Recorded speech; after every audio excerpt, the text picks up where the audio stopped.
Shalom semua, welcome back to Reading Bible Time. Saat ini kita sama-sama akan membaca dari bilangan 20 hingga bilangan 21. Pada saat ini mari kita bersatu di dalam doa untuk memohon pimpinan dan pengurapan dari Roh Kudus. Mari berdoa. Bapa, kami mengucap syukur, terima kasih Tuhan pada malam hari ini Tuhan kami boleh sama-sama membaca firman-Mu kembali.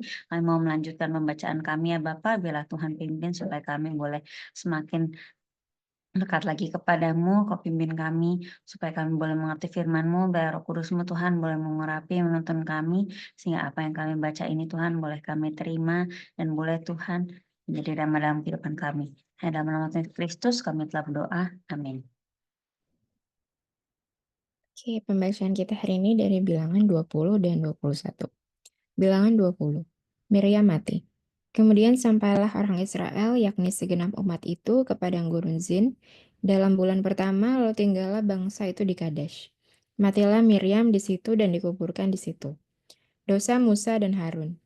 Pada suatu kali, ketika tidak ada air bagi umat itu, berkumpullah mereka mengurumuni Musa dan Harun. Dan bertengkarlah bangsa itu dengan Musa, katanya, "Sekiranya kami mati binasa pada waktu saudara-saudara kami mati binasa di hadapan Tuhan. Mengapa kamu membawa jemaah Tuhan ke padang gurun ini, supaya kami dan ternak kami mati di situ? Mengapa kamu memimpin kami keluar dari Mesir, untuk membawa kami ke tempat celaka ini, yang bukan tempat menabur, tanpa pohon ara, anggur dan delima, bahkan air minum pun tidak ada?" Maka pergilah Musa dan Harun dari umat itu ke pintu kemah pertemuan, lalu sujud. Kemudian tampaklah kemuliaan Tuhan kepada mereka. Tuhan berfirman kepada Musa, "Ambillah tongkatmu itu dan engkau dan Harun, kakakmu, harus menyuruh umat itu berkumpul. Katakanlah di hadapan mata mereka kepada bukit batu itu supaya diberi airnya. Demikianlah engkau mengeluarkan air dari bukit batu itu bagi mereka dan memberi minum umat itu serta ternaknya." Lalu Musa mengambil tongkat itu dari hadapan Tuhan, seperti yang diperintahkannya kepadanya. Ketika Musa dan Harun telah mengumpulkan jemaah itu di depan bukit batu itu, berkatalah ia kepada mereka, "Dengarlah kepadaku, hai orang-orang durhaka. Apakah kami harus mengeluarkan air bagimu dari bukit batu ini?" Sesudah itu Musa mengangkat tangannya lalu memukul bukit batu itu dengan tongkatnya 2 kali. Maka keluarlah banyak air sehingga umat itu dan ternak mereka dapat minum. Tetapi Tuhan berfirman kepada Musa dan Harun, "Karena kamu tidak percaya kepadaku dan tidak menghormati kekudusanku di depan mata orang Israel, itulah sebabnya kamu tidak akan membawa jemaah ini masuk ke negeri yang akan kuberikan kepada mereka." Itulah mata air Meriba, tempat orang Israel bertengkar dengan Tuhan, dan ia menunjukkan kekudusannya di antara mereka. Edom menolak permintaan orang Israel melalui negerinya. Kemudian Musa mengirim utusan dari Kadesh kepada Raja Edom dengan pesan, "Beginilah perkataan saudaramu Israel. Engkau tahu segala kesusahan yang telah menimpa kami, bahwa nenek moyang kami pergi ke Mesir, dan kami lama diam di Mesir, dan kami dan nenek moyang kami diperlakukan dengan jahat oleh orang Mesir. Bahwa kami berteriak kepada Tuhan, dan Ia mendengarkan suara kami, mengutus seorang malaikat dan menuntun kami keluar dari Mesir. Sekarang ini kami ada di Kadesh, sebuah kota di tepi perbatasanmu. Izinkanlah kiranya kami melalui negerimu, kami tidak akan berjalan melalui ladang-ladang dan kebun-kebun anggurmu, dan kami tidak akan minum air sumurmu. Jalan besar saja akan kami jalani dan dengan tidak menyimpang ke kanan atau ke kiri, sampai kami melalui batas daerahmu." Tetapi orang Edom berkata kepada mereka, "Tidak boleh kamu melalui daerah kami. Nanti kami keluar menjumpai kamu dengan pedang." Lalu berkatalah orang Israel kepadanya, "Kami akan berjalan melalui jalan raya, dan jika kami dan ternak kami minum airmu, maka kami akan membayar uangnya, asal kami diizinkan lalu dengan berjalan kaki, hanya itu saja." Tetapi jawab mereka, "Tidak boleh kamu lalu." Maka keluarlah orang Edom menghadapi orang dengan banyak rakyatnya dan dengan tentara yang kuat. Ketika orang Edom itu tidak mau mengizinkan orang Israel lalu dari daerahnya, maka orang Israel menyimpang meninggalkannya. Harun mati. Setelah mereka berangkat dari Kadesh, sampailah segenap umat Israel ke Gunung Hor. Lalu berkatalah Tuhan kepada Musa dan Harun dekat Gunung Hor, di perbatasan tanah Edom, Harun akan dikumpulkan kepada kaum leluhurnya, sebab ia tidak akan masuk ke negeri yang kuberikan kepada orang Israel. Karena kamu berdua telah mendurhaka kepada titahku dekat mata air Meribah. Panggillah Harun dan Eleazar dan anaknya, dan bawalah mereka naik ke Gunung Hor. Tanggalkanlah pakaian Harun dan kenakanlah itu kepada Eleazar, anaknya.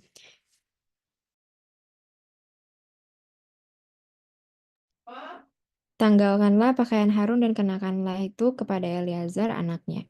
Kemudian Harun akan dikumpulkan kepada kaum leluhurnya dan mati di sana. Lalu Musa melakukan seperti yang diperintahkan Tuhan. Mereka naik ke Gunung Hor sedang segenap umat itu memandangnya. Musa menanggalkan pakaian Harun dan mengenakannya kepada Eleazar anaknya. Lalu matilah Harun di puncak gunung itu.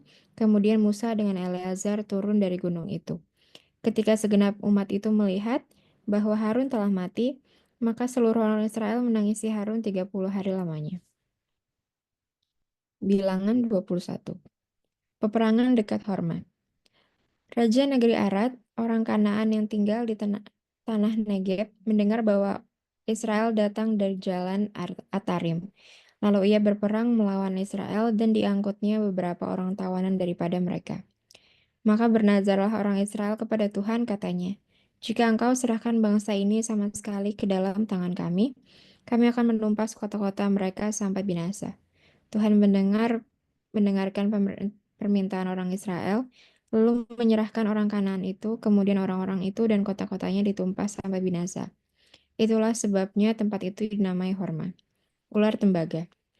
Setelah mereka berangkat dari Gunung Hor berjalan ke arah Laut Teberau untuk mengelilingi tanah Edom, maka bangsa itu tidak dapat lagi menahan hati di tengah jalan. Lalu mereka berkata-kata melawan Allah dan Musa, "Mengapa kamu memimpin kami keluar dari Mesir, supaya kami mati di padang gurun ini? Sebab di sini tidak ada air, tidak ada roti, dan tidak ada air. Dan akan makanan hambar ini kami telah muak." Lalu Tuhan menyuruh ular-ular tedung ke antara bangsa itu yang memagut mereka sehingga banyak dari orang Israel yang mati. Kemudian datanglah bangsa itu mendapatkan Musa dan berkata, "Kami telah berdosa, sebab kami berkata-kata melawan Tuhan dan engkau. Berdoalah kepada Tuhan supaya dijauhkannya ular-ular ini daripada kami." Lalu Musa berdoa untuk bangsa itu, maka berfirmanlah Tuhan kepada Musa, "Buatlah ular tedung dan taruhlah itu pada sebuah tiang, maka setiap orang yang terpagut, jika ia melihatnya akan tetap hidup." Lalu Musa membuat ular tembaga dan menaruhnya pada sebuah tiang. Maka jika seseorang dipagut ular dan ia memandang kepada ular tembaga itu, tetaplah ia hidup. Perjalanan ke daerah Moab. Kemudian berangkatlah orang Israel lalu berkemah di Obot. Berangkatlah mereka dari Obot, lalu berkemah dekat reruntuhan di Abarim, di padang gurun yang di sebelah timur Moab. Dari situ berangkatlah mereka lalu berkemah di lembah Zered. Dari situ berangkatlah mereka lalu berkemah di seberang sungai Arnon yang di padang gurun dan yang keluar di daerah orang Amori. Sebab sungai Arnon ialah batas Moab di antara orang Moab dan orang Amori. Itulah sebabnya dikatakan dalam kitab peperangan Tuhan, Waheb di Sufa dan lembah-lembah ke sungai Arnon, dan lereng lembah-lembah, lereng itu terbentang ke tempat di mana terletak kota Ar, dan bersandar pada batas daerah Moab. Dari sana mereka ke Bir. Inilah sumur di mana Tuhan berfirman kepada Musa, "Kumpulkanlah bangsa itu, maka aku akan memberikan air kepada mereka." Pada waktu itu orang Israel menyanyikan nyanyian ini. "Berbual-buallah hai sumur, mari kita bernyanyi-nyanyi dan berbalas-balasan. Karena sumur yang digali oleh raja-raja, yang dikorek oleh kaum bangsawan di antara bangsa itu, dan tongkat-tongkat dengan tongkat-tongkat kerajaan dengan tongkat-tongkat mereka. Dan dari padang gurun mereka ke Matana, dari Matana ke Nahalil, dari Nahalil ke Bamot, dari Bamot ke lembah yang di daerah Moab, dekat puncak gunung Pisga yang menghadap padang belantara. Peperangan melawan Sihon, Raja Heshbon. Kemudian orang Israel mengirim utusan kepada Sihon, Raja orang Amori dengan pesan, Izinkanlah kami melalui negerimu. Kami tidak akan menyimpang masuk ke ladang-ladang dan kebun-kebun anggurmu. Kami tidak akan minum air sumurmu. Di jalan besar saja kami akan berjalan, sampai kami melalui batas daerahmu. Tetapi Sihon tidak mengizinkan orang Israel berjalan melalui daerahnya. Bahkan ia mengumpulkan seluruh laskarnya, lalu keluar ke padang gurun menghadapi orang Israel. Dan sesampainya di Yahas, berperanglah ia melawan orang Israel. Tetapi orang Israel mengalahkan dia dengan mata pedang dan menduduki negerinya dari sungai Arnon sampai ke sungai Yabok, sampai ke Bani Amon, sebab batas daerah Bani Amon itu kuat. Dan orang Israel merebut segala kota itu, lalu menetaplah mereka di segala kota orang Amori, di Hesibon dan segala anak kotanya. Sebab Hesibon ialah kota kediaman Sihon, raja orang Amori.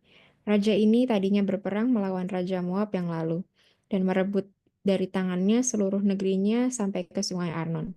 Itulah sebabnya penyair-penyair berkata, "Datanglah ke Hesibon, baiklah dibangun dan baiklah diperkuat kota kediaman Sihon itu. Sebab api keluar dari Hesibon, nyala dari kota kediaman Sihon, yang memakan habis Moab, yang berkuasa atas bukit-bukit di sepanjang sungai Arnon. Celakalah engkau, ya Moab, binasa, binasa engkau, ya bangsa Kamos. Ia membuat anak-anaknya laki-laki menjadi orang-orang pelarian, dan anak-anaknya perempuan menjadi tawanan kepada Sihon, raja orang Amori. Kita telah menembaki mereka, Hesibon binasa sampai ke Dibon, dan kita menanduskannya sampai ke Novah, yang terbentang sampai ke Medeba. Peperangan melawan Og, raja Basan. Demikianlah orang Israel diam di negeri orang Amori. Setelah Musa menyuruh orang mengintai kota Yazer, mereka merebut segala anak kota Yazer dan menghalau orang-orang Amori yang ada di situ. Kemudian berpalinglah mereka dan maju ke arah Basan. Lalu Og, raja Basan, beserta segala rakyatnya maju ke Edrei menjumpai mereka untuk berperang. Tetapi Tuhan berfirman kepada Musa, "Janganlah takut kepadanya, sebab aku menyerahkan dia dengan seluruh rakyatnya dan negerinya ke dalam tanganmu. Dan haruslah engkau lakukan kepadanya seperti yang kau lakukan kepada Sihon, raja orang Amori yang diam di Hesibon."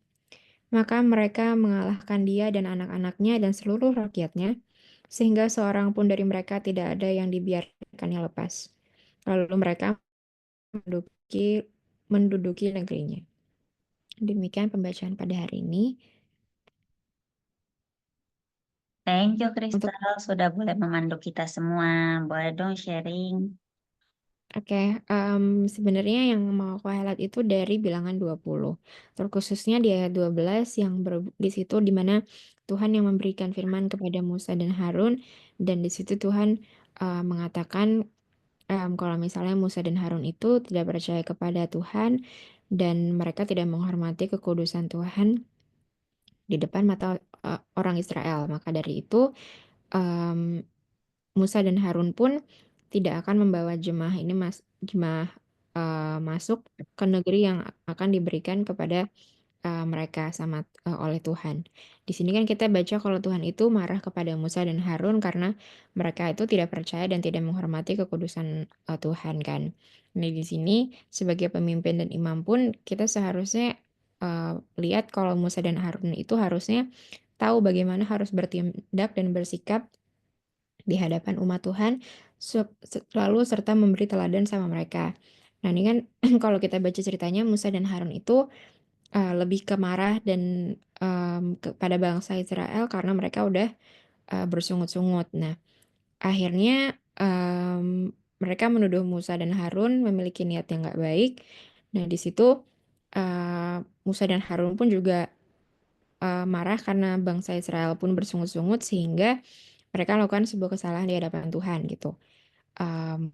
Musa pun melakukan pelanggaran terhadap perintah yang udah diberikan sama Tuhan, dan Tuhan memerintahkan Musa untuk berkata kepada batu untuk mengeluarkan air, tetapi Musa dengan udah marah dia kepada bangsa Israel, dia malah memukul batu, dan perbuatan Musa itu dinilai Tuhan sebagai bentuk ketidakpercayaan dan itu bentuk ketidakhormatan dia terhadap Tuhan gitu. Maka dari itu dia tidak diizinkan untuk masuk ke tanah perjanjian. Nah, dari sini sebenarnya aku melihat bahwa sebenarnya Tuhan itu tidak hanya melihat hasil, tapi sebenarnya dia juga melihat prosesnya gitu. Sebenarnya sikap kita gimana, ketaatan kita tuh gimana. Tuhan mau kita melihat, Tuhan mau kita melakukan sesuai dengan melakukan apa yang udah Tuhan perintahkan, bukan sesuai dengan pikiran kita. Tapi pada saat prosesnya pun, kalau misalnya beda dengan arahan dari Tuhan, maka Tuhan melihat itu sebuah bentuk ketidaktaatan dan ketidakpercayaan kita, dan bentuk kita nggak hormat kepada Tuhan gitu. Jadi jangan mempedulikan hasilnya aja, tapi dari sisi prosesnya pun kita harus mau menguasai diri kita supaya kita terus tenang, terus saling terus menghormati Tuhan. Dan kalau misalnya di tengah-tengah proses kita mendekat sama Tuhan atau menjalankan prosesnya Tuhan itu kita malah nggak bisa menguasai diri kita, ya sebenarnya sama sama aja kita itu belum taat sama Tuhan gitu. Thank you. Jadi di sini kita sama-sama belajar supaya kita bisa taat dan percaya kepada janji Tuhan, kepada perintah Tuhan yang sebenarnya kita bisa baca di Alkitab gitu ya. Jadi dari proses ini Tuhan itu juga nggak hanya ngelihat hasil akhir, Tuhan juga melihat prosesnya, Tuhan melihat sikap hati kita mau apa enggak ikutin firman-Nya, karena seperti yang Kristel tadi udah jelasin, di awal pun udah disampaikan gitu, bahwa Tuhan maunya apa, tapi ternyata yang Musa dan Harun perbuat tidak sesuai. Baiklah kalau begitu, ada yang mau ditambah lagi? Udah cukup. Oke, kita bisa buka ayat Mas berarti ya. Oke, ayat masnya hari ini Ayat Mas hari ini terambil dari Bilangan 20 ayat yang ke-12. Di situ di mana Tuhan berfirman kepada Musa dan Harun, "Karena kamu tidak percaya kepadaku dan tidak menghormati kekudusanku di depan mata orang Israel, itulah sebabnya kamu tidak akan membawa jemaah ini masuk ke negeri yang akan kuberikan kepada mereka." Amin.